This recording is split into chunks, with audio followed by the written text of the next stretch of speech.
Assalamualaikum warahmatullahi wabarakatuh. Kembali lagi di YouTube channel aku, Dokmir Family.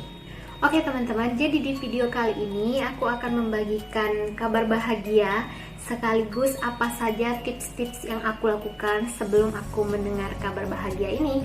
Ada yang penasaran kira-kira kabar bahagianya apa? Yap, benar banget. Alhamdulillah aku sama suami bersyukur banget karena alhamdulillah sekarang aku dipercayakan untuk menjadi seorang ibu. Aku udah 2 garis merah teman-teman. Ya, jadi sampai detik ini pun sebenarnya aku dan suami, khususnya aku pribadi, masih ngerasa speechless banget dan masih kayak belum percaya aja kalau kita tuh alhamdulillah udah diberi kesempatan untuk menjadi calon ayah dan juga calon ibu. Jadi di kesempatan kali ini aku berniat untuk sharing apa aja tips-tips yang aku lakukan sebelum akhirnya aku diberi kesempatan untuk garis 2. Oh ya teman-teman, sebelum kita lanjut ke beberapa tips yang akan aku sharing, ada baiknya kita saksikan dulu atau kita tonton dulu video dimana aku memberitahu kepada suami kalau aku udah positif. Yang penasaran boleh pantengin videonya ya setelah ini. Yang buka, coba Terere. Alhamdulillah. Tahu dah? Ini kapan? Tadi. Nah, jadi itulah tadi video detik-detik aku kasih tahu suami kalau aku udah positif, teman-teman. Jadi di sini kenapa ada 3 untuk test packnya? Aku itu ngetest packnya tuh berkali-kali saking speechless dan masih nggak percaya gitu kan. Jadi awalnya aku memang ngerasa ada beberapa perubahan di tubuh aku sama beberapa sifat aku yang nggak wajar kayak gitu kan. Dan pada saat itu emang aku udah telat sekitar 3 hari atau 4 hari gitu kan. Tapi emang biasanya kayak gitu, semenjak aku nikah emang siklus menstruasi aku tuh sering memanjang. Nah, karena udah mulai penasaran, walaupun saat itu kondisinya malam kan, biasanya kalau kita test pack idealnya yang paling bagus itu adalah subuh pagi waktu kita bangun tidur. Tapi karena saking penasarannya, malam itu langsung aku periksa dong dan ternyata beneran positif. Tapi karena aku masih kayak belum percaya gitu, masih shock, antara bahagia, antara bingung juga gitu kan. Jadi aku masih diem aja, belum aku cerita ke siapapun, dan aku ulang lagi subuh hari besoknya. Dan ternyata beneran positif. Nah, setelah itu aku kasih tahu semua anggota keluarga di rumah kalau aku udah positif dan mereka pun speechless, bersyukur, alhamdulillah banget, dan akhirnya mereka seneng deh. Dan lagi-lagi saking masih gak percayanya aku, takut hasilnya berubah, keesokan harinya aku tes 1 kali lagi dong, dan alhamdulillah tetap positif. Ya maklum aja ya teman-teman, namanya juga anak pertama, belum punya pengalaman. Jadi waktu tahu positif, rasanya tuh bangga, seneng, apa yang kita nantikan akhirnya tercapai. Oke, kita lanjut ke penjelasannya ya. Aku dan suami sangat bersyukur dan juga bahagia sekali. Karena itu, untuk melengkapi kebahagiaan kami, aku punya inisiatif untuk kenapa nggak aku sharing aja apa aja tips-tips ataupun edukasi yang aku lakukan selama program. Sebenarnya untuk programnya sendiri kita belum menemui dokter spesialis obgynnya, tapi kita masih pakai cara-cara yang kita tahu teman-teman, dan alhamdulillah akhirnya berhasil.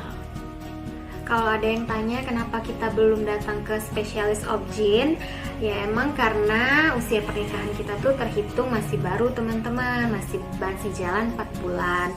Jadi kalau kita baca-baca juga dan yang kita tahu, seseorang itu atau sepasang suami istri diharuskan atau sudah sewajarnya datang ke spesialis kandungan untuk program itu kalau mereka sudah menjalani hubungan suami istri lebih dari 1 tahun tapi belum di dikaruniai momongan secara alami. Maka dari itu perlu konsul ke dokter spesialis kandungan.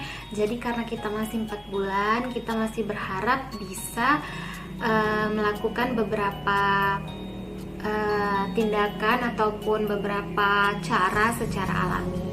Oke, tanpa berlama-lama, aku bakalan nge-share apa aja tips-tips yang aku lakukan selama aku program untuk mendapatkan garis 2. Nah, bagi teman-teman yang penasaran, boleh pantengin terus video aku sampai selesai ya. Dan untuk teman-teman yang baru gabung, yang baru kenalan, boleh diklik tombol subscribe supaya aku lebih semangat bikin video selanjutnya. Ya, teman-teman ya. Oke, jadi yang pertama dan paling utama menurut aku adalah vitamin. Kenapa vitamin ini menjadi langkah pertama yang aku siapkan waktu program kemarin? Karena menurut aku vitamin ini adalah salah satu hal yang mendukung kesiapan dari tubuh dan juga rahim kita untuk memulai program. Untuk vitaminnya sendiri nggak usah banyak-banyak, nggak usah neko-neko, cukup 2, yaitu yang pertama aku minum Volapid. Aku minumnya 1 kali sehari. Dan yang kedua adalah EverE, isinya vitamin E yang aku minum 1 kali sehari juga. Tentunya sebelum aku mulai mengkonsumsi vitamin ini, aku udah search dulu dong, udah baca-baca dari sumber yang terpercaya. Dan karena waktu itu masih pandemi COVID-19, aku menggunakan aplikasi Halodoc untuk konsultasi ke dokter kandungan. Aku hanya konsultasi 1 kali dan itu pun hanya mengenai penggunaan vitamin. Selain disarankan menggunakan vitamin, dokternya juga menyarankan untuk mengkonsumsi susu untuk promil. Sebenarnya untuk jenis susunya itu terserah mereknya apa aja, yang penting untuk promil ya, dan diminum 1 gelas sehari. Nah, yang selanjutnya ini gak kalah pentingnya juga menurut aku, yaitu kalian harus memaksimalkan waktu istirahat kalian ya teman-teman. Karena dengan waktu istirahat yang cukup membuat tubuh kita lebih siap dan juga kesuburan kita lebih meningkat, sehingga hasil dari program kita akan lebih maksimal. Kemudian sebaiknya pasangan suami istri menghindari diri dari stres yang berlebihan ya teman-teman. Karena stres yang berlebihan menurut pengalaman pribadi aku itu akan mengurangi tingkat keinginan untuk seks kita. Selain itu, stres juga dapat berdampak pada kesuburan kita ya teman-teman.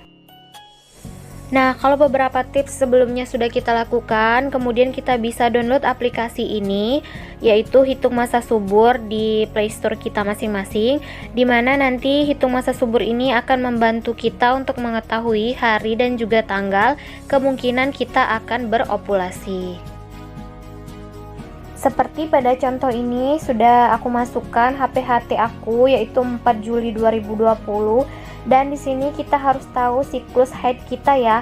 Sebenarnya siklus haid aku memang gak teratur, terutama setelah menikah, tapi aku ambil rata-rata dari 3 bulan terakhir, yaitu 34 hari. Nah, setelah kita masukkan datanya dan kita hitung masa subur, keluarlah hasil seperti ini. Nah, rentang tanggal yang tertera inilah yang merupakan masa subur kita teman-teman. Jadi di antara tanggal itulah yang akan terjadi ovulasi. Kenapa ini menjadi penting banget teman-teman? Karena hari dimana kita berovulasi itu terjadi secara singkat. Oleh karena itu harus segera kita ketahui agar kita bisa memanfaatkannya secara maksimal.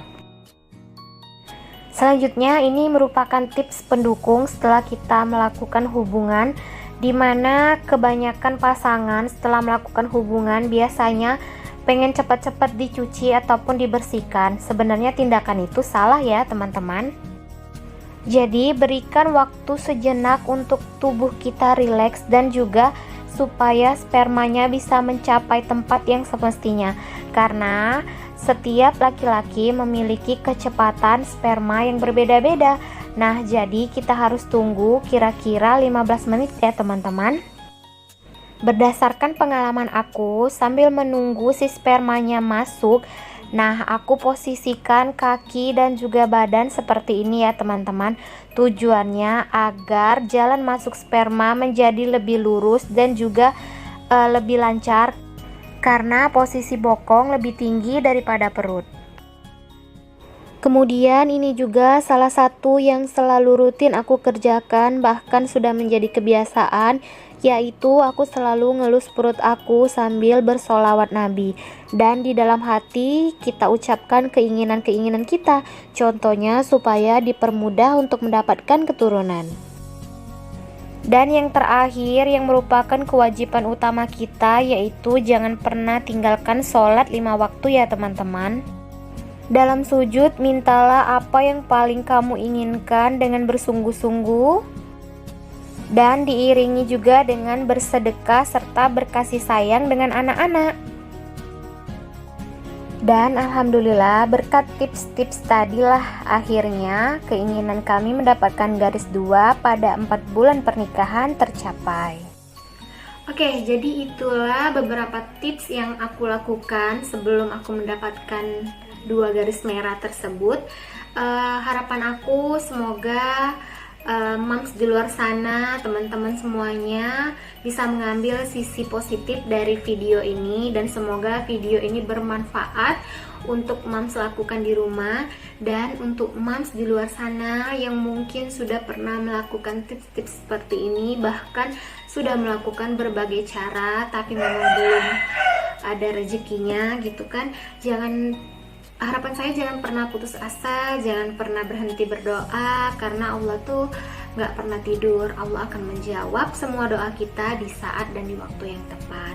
Oke, sekian dulu video dari aku, semoga bermanfaat dan ambil sisi positifnya. Tetap sehat, tetap jaga kesehatan dengan mematuhi protokol kesehatan. Semoga kita bisa bertemu di video selanjutnya. Terima kasih ya untuk teman-teman yang udah nonton. Bye bye.